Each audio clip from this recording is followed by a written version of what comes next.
Hey, welcome to our Reddit.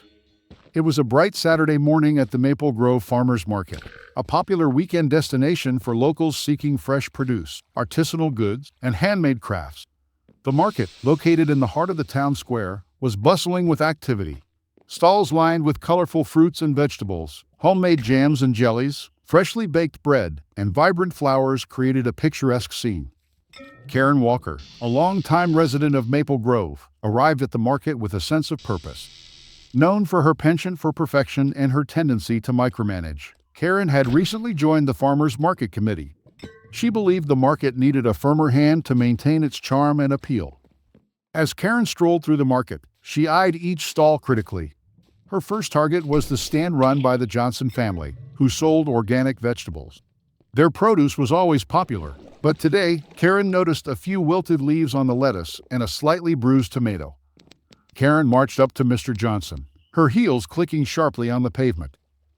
"Mr. Johnson," she began, her tone sharp, "I noticed that some of your vegetables are not up to the market standards.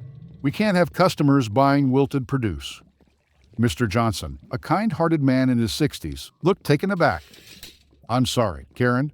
We had a rough week with the weather, but I assure you, the quality is still good." Karen huffed. "That may be, but appearances matter. Please ensure your produce is perfect next time." Without waiting for a response, she moved on to the next stall. Next, she approached Emily, a young artisan who sold handmade candles and soaps.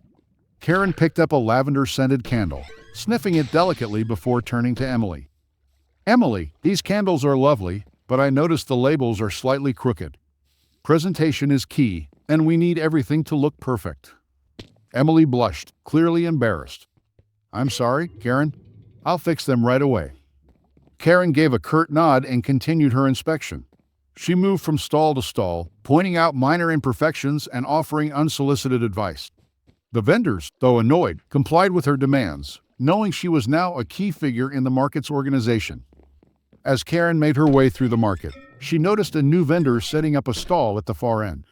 Curious, she approached to find a young man, probably in his early 30s, arranging an assortment of baked goods.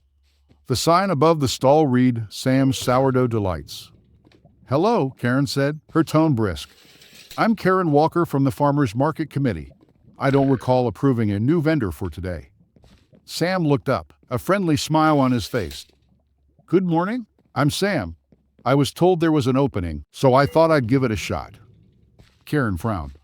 "I see. Well, I'll have to inspect your goods to ensure they meet our standards." She picked up a loaf of sourdough, squeezing it lightly. "This bread seems a bit too crusty. And what's this?" She pointed to a batch of cookies. "These are not properly labeled. We need to know the ingredients in case of allergies." Sam's smile faltered slightly. I'm sorry, Miss Walker. "I'll label them right away. And the bread is meant to be crusty. It's part of the charm of sourdough." Karen pursed her lips. "Charm or not, we have standards. Please make the necessary adjustments." Sam nodded, trying to remain polite. "Of course, I'll take care of it right away." Satisfied, Karen continued her rounds, but the mood at the market had noticeably shifted. The vendors exchanged glances and whispered among themselves, their frustration with Karen growing. Meanwhile, Sam hurried to make the changes Karen had demanded. He labeled his cookies and rearranged his display. Despite the rough start, customers began to trickle in, drawn by the delicious aroma of his baked goods. Soon, a small line formed in front of his stall. As the morning progressed, Karen noticed the growing crowd around Sam's stall. Curious, she walked over to see what the fuss was about. To her dismay, she found a group of happy customers praising Sam's bread and cookies. One customer, an elderly woman named Mrs. Thompson, smiled at Sam. "This is the best sourdough I've ever had. I'm so glad you decided to join the market." Karen, unable to contain herself, interjected. "Mrs. Thompson, I'm glad you're enjoying the bread, but we need to ensure all vendors meet our standards." Mrs. Thompson looked surprised. "Oh, Karen, I'm sure Sam's doing just fine. Sometimes a little variety is good for the market." Karen forced a smile. "Of course, but we must maintain quality." Just then, a young girl approached Sam's stall, holding out a cookie.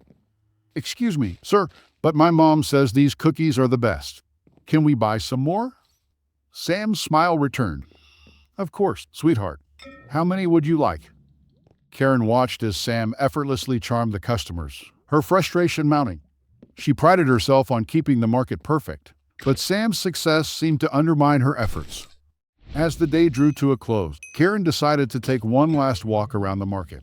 She noticed that the atmosphere was lighter, the vendors more relaxed despite her earlier criticisms. It dawned on her that perhaps her approach had been too harsh. She returned to Sam's stall, where he was packing up his remaining goods. Sam, she began, her tone softer. I wanted to apologize if I came off too strong earlier. I'm just very passionate about keeping the market at its best. Sam looked up, surprised but appreciative. Thank you, Miss Walker. I understand you want what's best for the market. I appreciate the feedback, and I'll do my best to meet the standards. Karen nodded, feeling a small sense of relief. I think your stall is a great addition to the market. Just remember, consistency and presentation are key. Sam smiled warmly. I'll keep that in mind. Thank you. As Karen walked away, she felt a shift within herself. Maybe, just maybe, she needed to let go of a little control and trust that the vendors cared about the market just as much as she did. She realized that perfection wasn't about strict rules and rigid standards, but about creating a welcoming environment where everyone could thrive. The next Saturday, Karen returned to the market with a new approach. She greeted the vendors warmly, offering encouragement and support instead of criticism. She even bought a loaf of Sam's sourdough bread, enjoying the crusty exterior and soft, flavorful interior. As the weeks went by, the Maple Grove Farmers Market flourished.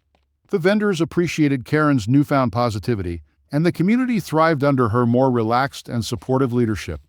Karen learned that sometimes the best way to maintain perfection was to embrace a little imperfection and let the community's spirit shine through. Thank you for watching our Reddit. If you like my content and want to support me, don't forget to like and subscribe.